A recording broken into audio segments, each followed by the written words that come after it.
బోధన్ రాజకీయాలు మళ్లీ వేడెక్కాయి. మాజీ ఎమ్మెల్యే బీఆర్ఎస్ నేత మొహమ్మద్ షకీల్ అమీర్ తన నివాసంలో నిర్వహించిన కార్యకర్తల సమావేశంలో అధికార యంత్రాంగంపై తీవ్ర స్థాయిలో విరుచుకుపడ్డారు. ఇసుక మాఫియా యథేచ్ఛగా అక్రమాలకు పాల్పడుతున్న సబ్ కలెక్టర్ సహా సంబంధిత అధికారులు మౌనం పాటించడంపై ఘాటుగా ప్రశ్నించారు. నూతనంగా ఎన్నికైన సర్పంచులను సన్మానించిన సందర్భంగా ఆయన మాట్లాడుతూ బీఆర్ఎస్ నేతలపై అనవసర ఒత్తిళ్లు తక్షణమే మానాలని డిమాండ్ చేశారు. నిబంధనలు ఉల్లంఘిస్తే బాధ్యత ఎవరిది అంటూ అధికారులను నిలదీశారు. అక్రమ ఇసుక దందా వల్ల ప్రభుత్వ ఖజానాకు నష్టం జరుగుతున్నా చర్యలు లేకపోవడం అనుమానాలకు తావిస్తోందని అన్నారు. రాబోయే జెడ్పీటీసీ, ఎంపీటీసీ ఎన్నికల్లో బీఆర్ఎస్ సత్తా చాటుతుందని, జిల్లా పరిషత్పై గులాబీ జెండా ఎగరవేయడం ఖాయమని ధీమా వ్యక్తం చేశారు. అధికారం వస్తే మాటలే కాదు చేసి చూపిస్తామని స్పష్టం చేశారు. ఆయన కూడా సిఎస్ఆర్ ఫండ్స్ లేకపోతే ఇతరత్ర ఫండ్స్ ఎమ్మెల్సీలు రాజ్యసభ సభ్యులు ఏ రకంగానైనా తీసుకొచ్చే ప్రయత్నం చేయాలని చెప్పేసి నేను మరి ఎమ్మెల్యే గారిని కూడా కోరుతూ మరి ఈనాడు చక్కటి మరి సందర్భం వచ్చింది కాబట్టి రేపు ఇదే స్ఫూర్తిని కొనసాగిస్తూ మనకు ఎంపీటీసీ, జడ్పీటీసీ ఎన్నికలు కూడా ఉన్నాయి. మీరందరూ మరి ఫైటింగ్ స్పిరిట్ చూపెట్టారు. రేపు కూడా కలిసికట్టుగా ఇదే స్పీడ్ కొనసాగిస్తే తప్పకుండా జిల్లా పరిషత్లో జెండా ఎగరేస్తాం. తప్పకుండా ఈ కాన్స్టిట్యూన్సీలో మళ్ళీ టీఆర్ఎస్ జెండా ఎగరేస్తాం.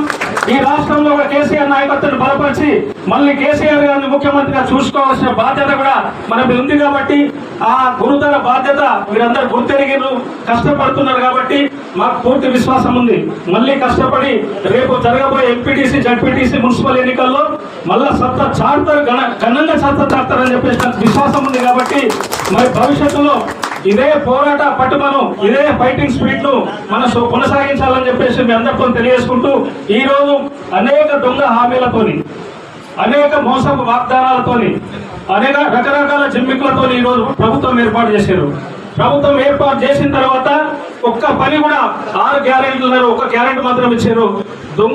దొంగలని నిరూపించుకున్నటువంటి గ్యారెంటీ కాంగ్రెస్ నాయకులు ఈరోజు ప్రజలకు అందించారు. మొత్తం మోసం చేశారు. మోసగాళ్ళని గ్యారెంటీ ప్రజలకు ఇచ్చారు. ఏ గ్యారెంటీ కూడా అమలు చేయలే. 420 హామీలతోని ఈరోజు ఊదరగొట్టి మోసం చేశారు. కాబట్టి మనము ఈ బాకీ కార్డులు అని చెప్పేసి మన హైకమాండ్ తీసింది. ఆ బాకీ కార్డులు మన ఎమ్మెల్యే గారు మనకు అందిస్తే గ్రామం తిరిగి ఒక స్టూడెంట్కి ఎంత బాకీ ఉన్నారు మనం ఇవన్నీ మెటీరియలైజ్ చేస్తూ మైండ్ వాష్ చేస్తే గ్రామాలలో ఇంటింటికి తిరిగి మనం ప్రచారం చేసుకుంటే తప్పకుండా మన కార్యకర్తలు ఎంపీటీసీలు అవుతారు, జడ్పీటీసీలు అవుతారు, ఎంపీపీలు అవుతారు, జిల్లా పరిషత్ చైర్మన్ అయ్యే అవకాశం ఉంటుంది. కాబట్టి ఈ అవకాశం బాగుంది. ప్రభుత్వం మీద మరి చాలా వర్గాలు నారాజుతో ఉన్నాయి. రైతులు బోనస్ అంటే ఇప్పటిదాకా బోనస్ ఇచ్చిన పరిస్థితి లేదు. మొన్న ఏదో తూపు మాత్రం ఇచ్చారు. ఈ 4 పంటలు పండిస్తే ఇప్పటిదాకా రైతు బంధు గతి లేదు. డిసెంబర్ వెళ్ళిపోతా ఉంది. కాబట్టి ఈ విధంగా అన్ని మోసాలే జరిగినాయి. ఏది కూడా ప్రభుత్వం చెప్పింది చేయలేదు. నిరుణ మోసపోయిన సమాజం ప్రజలు. కాబట్టి ఈ విషయాలను మనం ఎడ్యుకేట్ చేస్తూ గ్రామాలలో గల్లీ ఇల్లు తిరిగి చెప్పుకుంటే తప్పకుండా ఎంపీటీసీ, జడ్పీటీసీలో బ్రహ్మాండమైన రిజల్ట్స్ వస్తాయి. మన వాళ్ళ నాయకులుగా తయారు చేసిన వాళ్ళం అవుతామని చెప్పి తెలియజేసుకుంటూ మీ అందరికి కూడా చాలా కష్టపడ్డారు, చాలా నష్టపోయారు. మీకు భగవంతుడే అండగా ఉన్నారు. మీరే కథానాయకులు, మీరే దర్శకులు, మీరే నిర్మాతలు, మీరే కష్టపడి గెలిచారు. కాబట్టి మిమ్మల్ని పార్టీ సదా ఎల్లప్పుడూ మీకు అందరికీ రుణపడి ఉంటుందని చెప్పేసి తెలియజేసుకుంటూ మీకు పూర్తి ఎమ్మెల్యే గారు చేసి పెడతారని చెప్పేసి తెలియజేసుకుంటూ ఈ అవకాశం ఇచ్చిన మీ అందరికి ధన్యవాదాలు తెలియజేస్తూ ముగిస్తూ జై తెలంగాణ. ఏమంటున్నా అంటే ఇక రచ్చ చేయకుండా మండల వారీగా గెలిచిన సర్పంచ్లు, మండల వారీగా నాయకులని పెంచుకుంటాం. మళ్ళా ముందుగా మనం బోధన్ మండల్ నుంచి స్టార్ట్ చేద్దాం. మన బోధన్ మండల్, సాలూరా మండల్, తర్వాత బోధన్ మండల్, దాని తర్వాత రంజల్ మండల్, ఏడుపల్లి, నవీపేట్. అయితే దయచేసి వేరే వాళ్ళు అందరూ కూడా ఆచారంగా నాకు కూడా అనేక విధాలుగా ఇబ్బందులు పెట్టడం జరిగింది. నన్ను కానీ, నా ఫ్యామిలీని కానీ, మా పిల్లల్ని కానీ మాకు అనేక విధాలుగా ఇబ్బందులు పెట్టిండ్రు. కానీ దేవుడు ఉన్నాడు. టైం వస్తుంది. టైం వచ్చినప్పుడు చట్టి బనియంతో సహా లేపి ఇంట్లోకి వెళ్ళి అక్కడ నుంచి లేపుకొని తీసుకొస్తాం. టైం వస్తుంది. ఆ టైంని బట్టి ఉన్నది. ఎవరి సంగతి చూడాలా, ఏం చూడాలా, ఎవరిని వదలు పెట్టే ప్రసక్తే లేదు. టైం వచ్చినప్పుడు అందరి సంగతి పేరుతో సహా బిడ్డలారా మీ అందరికీ చెప్తా ఉన్నా, ఎవరైతే మా కార్యకర్తల మీద దౌర్జన్యాలు చేసిండ్రో మీరు రాసుకోండి. మీ సంగతి ఎట్లా చెప్తామంటే ఇక మీరు జీవితంలో మర్చిపోరు. ఆ విధంగా మీకు చెప్తాం ఎట్లా చేయాలా. 10 సంవత్సరాలు పూర్వకంగా ప్రేమతోని అభిమానంతోని పార్టీలు అడగకుండా కులాలు అడగకుండా చాలా ప్రేమతోని మేము పరిపాలన చేసినాం. ఎవరిని ఏం చెప్పలే. బీజేపీ వాళ్ళు వచ్చినా, కాంగ్రెస్ వాళ్ళు వచ్చినా, ఎంఐఎం వాళ్ళు వచ్చినా, ఎవరు వచ్చినా అలా పనిచేసి ఇచ్చినాం. కానీ మీరు ఏదైతే ఈ కక్షపూరిత రాజకీయాలు చేస్తా ఉన్నారో మీకు ఇది ఎట్లా రివర్స్ తగ్గుతాయి మీరు కూడా రాబోయే రోజులలో చూస్తారని కూడా తెలియజేస్తూ మళ్ళా మీ అందరికీ కూడా పేరు పేరున ధన్యవాదాలు తెలియజేస్తా ఉన్నా. జై తెలంగాణ, జై తెలంగాణ. కేసీఆర్ గారి నాయకత్వం, కేటీఆర్ గారి నాయకత్వం, హరీష్ రావు గారి నాయకత్వం. జై తెలంగాణ. Thank you. కోట్ల రూపాయలు ఇక్కడ ఉన్న నాయకులు, ఇక పేరు చెప్పని వాళ్ళు కూడా నా మిత్రులు, కానీ వాళ్ళ దగ్గర 6 కోట్ల రూపాయలు దాచిపెట్టిండ్రంట. ఒక నాగన్పల్లి నాయకుడు అంత కలెక్షన్ చేసుకొని బోధన్ మండల కాంగ్రెస్ పార్టీ నాయకులు చాలా కీలకమైన రోల్ వాళ్ళు చేసి మళ్ళా ఎలక్షన్ కోసం ఇసుక అమ్మి 6-7 కోట్ల రూపాయలు మళ్ళా ఎమ్మెల్యే సాబ్ పేరు మీద జమ చేసిండంట. ఎమ్మెల్యే సాబ్ చెప్పినంట అట్లనే దాచుకొని పెట్టండి రా బాబు, మనం చూద్దాం, ఎలక్షన్లో ఇస్తామని చెప్తాం కానీ ₹1 కూడా ఇచ్చే అవసరం లేదు, కానీ దాచి పెట్టినామని చెప్పిండంట ఎమ్మెల్యే సాబ్. అందుకే మొన్న సర్పంచ్ ఎలక్షన్లో కూడా ఏమి ఇయ్యలే, అదే పైసలు అట్లనే ఉన్నాయి. ఇప్పుడు ఎంపీటీసీ జెడ్పీటీసీ ఎలక్షన్లో ఇస్తామని పెట్టిండంట. అది కూడా అంటే ఏ ప్రకారంగా అవినీతి చేస్తా ఉన్నారు బోధన్ నియోజకవర్గంలో చూడండి. పోలీస్ వాళ్ళు, పోలీస్ బృందం అంతా తొత్తులుగా మారి మళ్ళీ సర్పంచ్ అభ్యర్థులకు వార్డు మెంబర్లకు బెదిరించి అరే కాంగ్రెస్ కండువా వేసుకోండి లేకపోతే మీ సంగతి చూస్తాం, మీరు దొంగ కేసులు పెట్టి పోలీస్ వ్యవస్థ అంతా ఒక భజన్ మండలిగా గ్రామంలో మా వనజక్క గెలిచిన సర్పంచ్ కి బయట నెట్టేసి లోపలికి వెళ్ళి తాళం వేసి మళ్ళీ ఇంకో కాంగ్రెస్ అభ్యర్థి గెలిచిందని వాళ్ళు అనౌన్స్ చేయడం జరిగింది. నేను సబ్ కలెక్టర్కి మాట్లాడితే ఆయన సబ్ కలెక్టర్ ఐఏఎస్ ఉన్నాడో ఏం చదివిండో ఏమో కానీ ఆయనకే తెలుసు. ఆయన కూడా మళ్ళా ఐఏఎస్లు ఇట్లా పనిచేస్తారని నేను ఎప్పుడు చూడలేదు. ఈ సబ్ కలెక్టర్ పనికిరాని సబ్ కలెక్టర్ ఉన్నాడు మన దగ్గర, 100% యూజ్లెస్ విధంగా పనిచేస్తా ఉన్నాడు. ఎక్కడ కూడా సబ్ కలెక్టర్ ఇంత ఇసుక దందా నడిస్తే, ఇంత దౌర్జన్యాలు నడిస్తే ఏడున్నాడు sub collector? How you become an IAS officer? What are you doing? Why you are working so pro to the government? అన్ని విధాలుగా ఎందుకు ప్రో గవర్నమెంట్ గా పనిచేస్తా ఉన్నారు? మీరు ఇండియన్ అడ్మినిస్ట్రేటివ్ సర్వీస్ లో భారతదేశానికి, భారత రాజ్యాంగంలో దేశ ప్రజలకు న్యాయం చేయాలా, వారి యొక్క అభివృద్ధి కొరకు పనిచేయాలా అని మీరు ఒక ఐఏఎస్ చేసినప్పుడు నేర్చుకున్న వాళ్ళు. ఈ రోజు మీరు ఏం చేస్తా ఉన్నారు సబ్ కలెక్టర్ గారు? నేను అడుగుతా ఉన్నా. నేను మీకు మంగళపాడు మా అభ్యర్థికి ఇట్లా అయితే మీకు నా ఫోన్ చేస్తే మీరు కనీసం స్పందన లేదు మీది, కనీసం స్పందన లేదు మీది. ఎట్లా దౌర్జన్యంగా ఈరోజు తెలంగాణ రాష్ట్రాన్ని మొత్తం రాయలసీమగా మార్చేసిండ్రు. ఈరోజు ఇటువంటి మన సందర్భాలు తెలంగాణ రాష్ట్రంలో రావద్దు. ఎన్నో త్యాగాలు చేసుకొని తెచ్చుకున్న మన తెలంగాణలో ఈరోజు సాంప్రదాయాలు చూస్తే మొత్తం మారిపోయి మొత్తం రాయలసీమ విధంగా ఈరోజు తెలంగాణ రాష్ట్రం పనిచేస్తా ఉన్నది. తెలంగాణ రాష్ట్రంలో తెలంగాణ పరిపాలకులు గారు ఆంధ్ర నుంచి పరిపాలన నడుస్తా ఉన్నది. మీరు చూడండి ఏ విధంగా తెలంగాణ మనం తెచ్చుకున్నాం, ఏమైతా ఉన్నది ఒకసారి మీరు ఆలోచన చేయాలా. నేను అందరికీ విజ్ఞప్తి చేస్తా ఉన్నా, ఈ 2 సంవత్సరాలు అయితే అయిపోయింది, ఇంకో సంవత్సరం ఇద్దాం వాళ్ళకు, ఇంకో సంవత్సరం తీసుకోండి. తర్వాత మీ సంగతి ఏంది, మీరు ఎట్లా ఊర్లలో తిరుగుతారు, మీరు ఇచ్చిన మాటలేంది, మీరు చెప్పిన హామీలేంది అన్నీ కూడా ఈరోజు ప్రజలే మీకు బుద్ధి చెప్తారు. అన్ని విధాలుగా ఈరోజు చీటింగ్ చేసుకుంటా సర్పంచ్ ఎలక్షన్లలో మొత్తం ఆఫీసర్లను, పోలీస్ని, బృందాలని దింపి బెదిరించి కేసులు వేస్తాం, ఆ కేసులు ఇస్తాం, ఏ కేసులు ఇస్తామని పాప మా ఇబ్రాహిం అనే పిల్లగాడికి పోలీసే వాళ్ళకు వెపన్స్ ఇంట్లో ప్లాన్ చేసింది. పోలీస్ ఏం చేసింది, వీరానగుట్టలో ఇబ్రాహిం అనే మన బీఆర్ఎస్ పార్టీ నాయకుడు వాళ్ళ ఇంట్లో మళ్ళా వాళ్ళే మళ్ళా చాకులు తల్వార్లు పెట్టి ఆయన మీద కేసు పెట్టేసి రిమాండ్కి తరలించడం జరిగింది. ఈరోజు ఎమ్మెల్యే పేరు చెప్పుకొని ఎన్ని విధాలుగా దౌర్జన్యాలు నడుస్తూ ఉన్నాయి. ఎమ్మెల్యే గారు జర చూడాలా, ఇట్లా హవాలో వచ్చి హవాలో పోడు కాదు, ఏం నడుస్తున్నది మీ కాన్స్టిట్యున్సీలో అనేది ఒకసారి చూడాలా. మీ మంత్రి కావాలా అనేది అయిపోయింది. మంత్రి కాకుండా దేవుడు కావాలా, ఇది వచ్చింది మీకు. మాకు సంతోషమే, మా అడ్వైజర్ ఉన్నారని. అరే మీకు సీఎం గారు చుట్టమంటారు, మీకు ఫలానా అంతా మీకన్నా సీనియర్ ఎవరు లేడు. మళ్ళీ బోధనలో 2 సంవత్సరాలలో ఏం ఫండ్స్ తీసుకుంది, బోధనలో ఎన్ని పనులు జరిగినాయి, ఎన్ని కోట్ల రూపాయలు తీసుకొచ్చిండ్రు మీరు. ఎక్కడ కూడా మంచి పని జరగలే.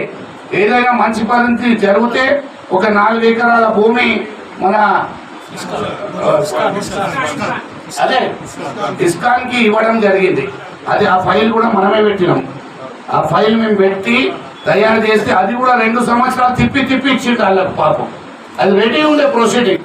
ఆ రెడీ ఉన్న ప్రొసీడింగ్ కి 2 సంవత్సరాల తర్వాత వారికి తిప్పి ఇవ్వడం జరిగింది. అయితే నేను మీ అందరికీ ఒకటే కోరుతా ఉన్నా, మీరు సైనికులుగా పోరాటం చేసి అన్ని కూడా ఎదుర్కొని ఈరోజు మనకు రాబోయే ఎలక్షన్స్, మన ఎంపీటీసీ జెడ్పీటీసీ ఎలక్షన్స్ సింబల్ మీద ఉంటాయి. ఈ సింబల్ మీద ఉన్న ఎలక్షన్స్ మళ్ళా మున్సిపల్ ఎలక్షన్స్ కూడా మళ్ళా బహుశా ఈ నెలలోనే ఎంపీటీసీ జెడ్పీటీసీ మరియు వచ్చే నెలలో పెడతా అని ఇట్లా వార్తలు వస్తూ ఉన్నాయి. ఖచ్చితంగా పెడతారని నేను కూడా అనుకుంటా ఉన్నా. ఒకవేళ పెడితే నేను 100% ప్రతి ఒక్క మీ ఊర్లో ముఖాం వేసుకొని మీతోనే పాటు ఆ ఊర్లో ఉంటాను.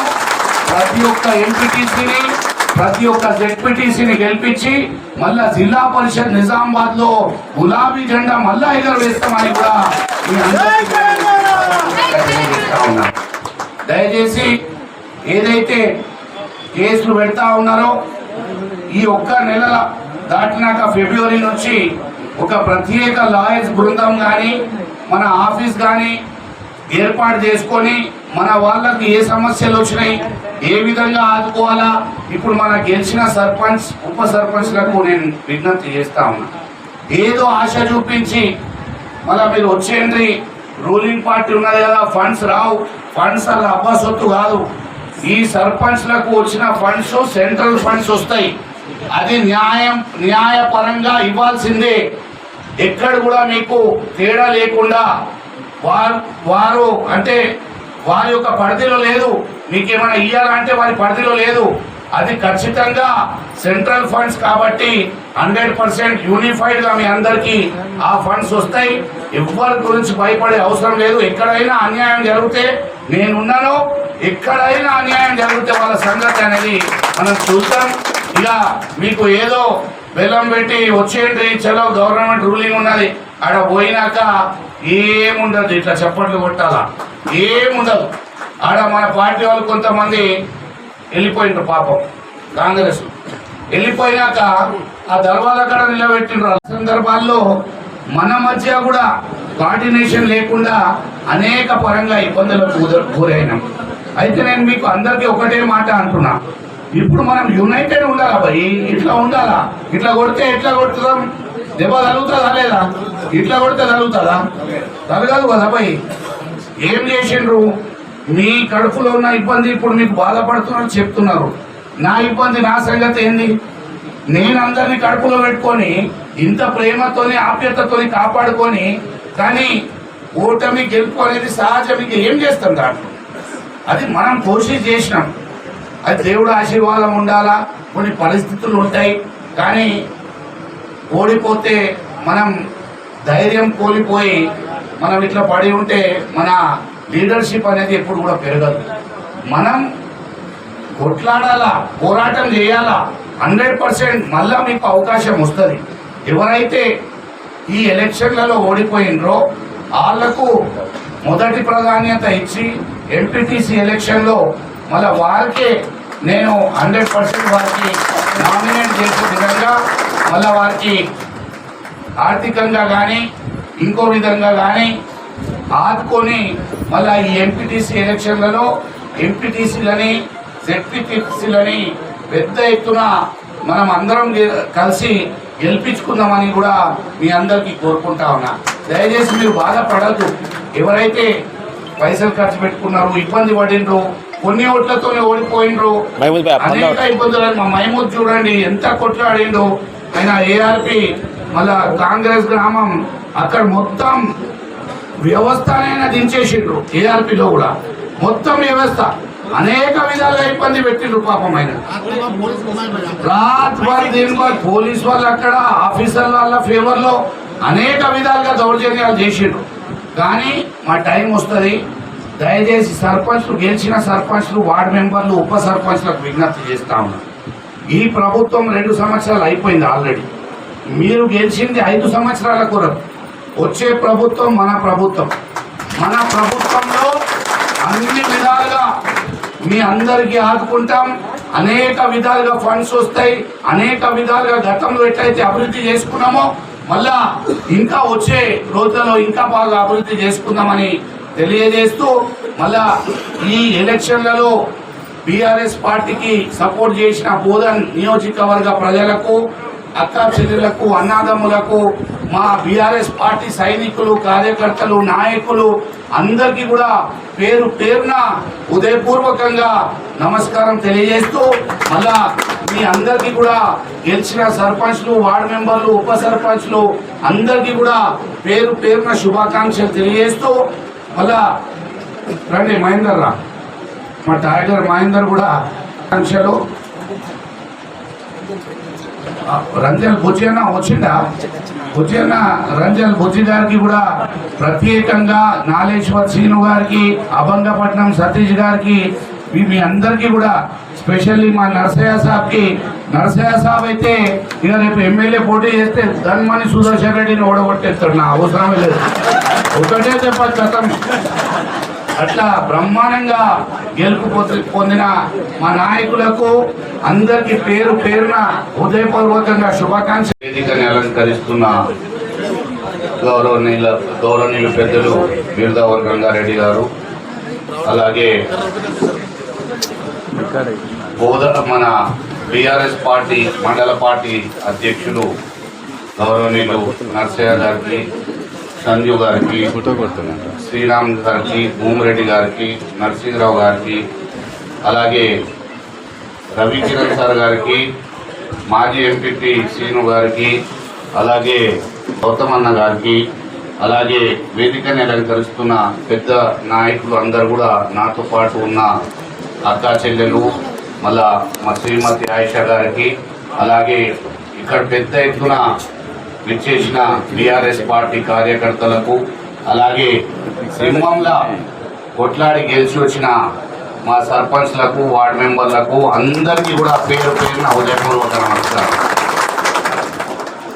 ఏదైతే ఈ పిరికి ప్రభుత్వం గత 2 సంవత్సరాలు అక్కడ దోకేబాజీ, దగాబాజీ ఈ 2 చేసిండు. ప్రతి ఇంటింటికి పోయి మేము ఇది ఇచ్చేస్తాం, అది ఇచ్చేస్తామని చేతుల్లోనే స్వర్గం చెప్పించిండు. చూపించి దోకేబాజీ చేసి తెలంగాణ రాష్ట్రంలో ప్రభుత్వం తెచ్చుకున్నారు. తెచ్చి అందరినీ ఈరోజు నరకం చూపిస్తూ ఉన్నారు. ఈరోజు తెలంగాణ రాష్ట్ర ప్రజలు ఏ విధంగా బాధపడతా ఉన్నారో, ఏ విధంగా రాష్ట్ర పరిస్థితి ఉంది, దయచేసి ఒకసారి ఆలోచించాలి అందరూ కూడా. నేను ఎలక్షన్ కన్నా ముందు చెప్పిన, కేసీఆర్ కనుక ఓడిపోతే మన పరిస్థితి ఎట్లయిపోతే తెలంగాణ రాష్ట్రానికి అని వివరంగా చెప్పిన. ప్రతి ఒక్క స్పీచ్లో చెప్పిన. మీ యొక్క భూమి 1 కోటి రూపాయలు అయితే 40 లక్షలు అవుతుందని చెప్పినా రాలేదా మీకు? ఇప్పుడు అయిందా? అట్లా కాదా? ఆ 40 లక్షల్లో కూడా సేల్ అయితే లేదు. మళ్ళా అటువంటి పరిస్థితి ఉంది. రైతులు పరిశాన్ ఉన్నారు. ఏ విధంగా కూడా రైతు బంధు ఎగగొట్టిండ్రు. అనేక విధాలుగా రైతులను ఇబ్బంది పెడతా ఉన్నారు. ఈరోజు ఎన్ని సమస్యలు ఉన్నాయో మీరు అందరు కూడా చూస్తూ ఉన్నారు. మనం ప్రభుత్వంలో ఉన్నప్పుడు పార్టీ చూడకుండా కులాలకు, పార్టీలకు, మతాలకు అతీతంగా ఎవరు వచ్చినా ఒక్క నిమిషంలో వాళ్ళ పని చేసి ఇచ్చినాం. సీఎంఆర్ఎఫ్ కానీ, షాదీ ముబారక్ కానీ, కళ్యాణ లక్ష్మి కానీ, కేసీఆర్ కిడ్ కానీ, ఏ ఒక్క పథకం కూడా వారి యొక్క పార్టీ చూడలే, వారి యొక్క కులం చూడలే, ఒక్క నిమిషంలో అనేక విధాలుగా అభివృద్ధి చేస్తూ మనం లక్షల వేల కోట్ల రూపాయలు ప్రజలకు పంపిన సందర్భం ఉన్నాయి. ఈరోజు 2 సంవత్సరాల్లో చూస్తుంటే ఇక్కడ ఉన్న స్థానిక ఎమ్మెల్యే గవర్నమెంట్ కి అడ్వైజర్ అంటే అది కూడా వచ్చింది దేవుడి దయ వల్ల, లేకపోతే ఇక్కడ పిచ్చి పట్టి వల్ల దవాఖానలో ఉంటుంటే ఏమో ఎర్రగడ్డ హాస్పిటల్ నాకు తెలియదు. అది కూడా చాలా పెద్ద టెన్షన్ అయిపోతుండే మన అందరికి. పాపం దేవుడికి మంచిగా కోరుకోవాలి, అందరూ పోయి కూడా ఒక కొబ్బరికాయ కొట్టుకోవాలని నేను మీ అందరికి విజ్ఞప్తి చేస్తున్నా. ఎందుకంటే ఆయన పిచ్చి పడితే సగం పిచ్చి ఉన్నది ఆల్రెడీ, మొత్తం పిచ్చి పడితే మనం ఇంకా పరిచయం అవుతుండే అందరూ. ఈ 2 సంవత్సరాలలో ఓన్లీ దోకేబాజీ దగాబాజీ తప్ప కాంగ్రెస్ నాయకులకు అడుగుతా ఉన్నా బోధన నియోజకవర్గం, మీరు అసలు ఏ అభివృద్ధి చేసిండ్రు ఈ 2 సంవత్సరాల్లో ఒక్కసారి వచ్చి చెప్పాలా. దయచేసి ఏ వేదిక రండి, ఎక్కడైనా రండి, నేనైతే అవసరమే లేదు, మా నాయకులు వస్తారు, మీరు ఎక్కడ వస్తారు రండి. ఎక్కడ ఎటువంటి అభివృద్ధి చేసిండ్రు 2 సంవత్సరాల్లో ఏం చేసిండ్రు అంటే మీ పని నేను చెప్తా. మీరు చేసిన పని ఏంటంటే చూటా కేసులు బుక్ చేయడం, బెదిరించడం, ఒక బీఆర్ఎస్ పార్టీ వర్కర్కి పెన్షన్ వస్తే ఆ పెన్షన్ కట్ చేయడం, బీఆర్ఎస్ పార్టీ వర్కర్కి కళ్యాణ లక్ష్మి వస్తే ఆ కళ్యాణ లక్ష్మి కట్ చేయడం, సీఎం రిలీఫ్ ఫండ్ వస్తే ఆ సీఎం రిలీఫ్ ఫండ్ కట్ చేయడం, ఇగో మా పోషకన్న చెప్తున్నాడు ఇంద్రమ్మ ఇల్లు కట్ చేయడం, ఇవన్నీ కూడా ఇదే పని చేసారు. మంచి పని, ఇంకా వాళ్లకు లాభపడే పనులు మంచిగా చేసుకున్నారు. ఎక్కడ చూసినా ఇసుక లారీలు ధనార్థాన్ని వెళ్తూనే ఉన్నాయి. 1000 రూపాయలకి ట్రాక్టర్ ఈరోజు 4500కి ఆటోలు ఈరోజు అమ్ముతా ఉన్నారు.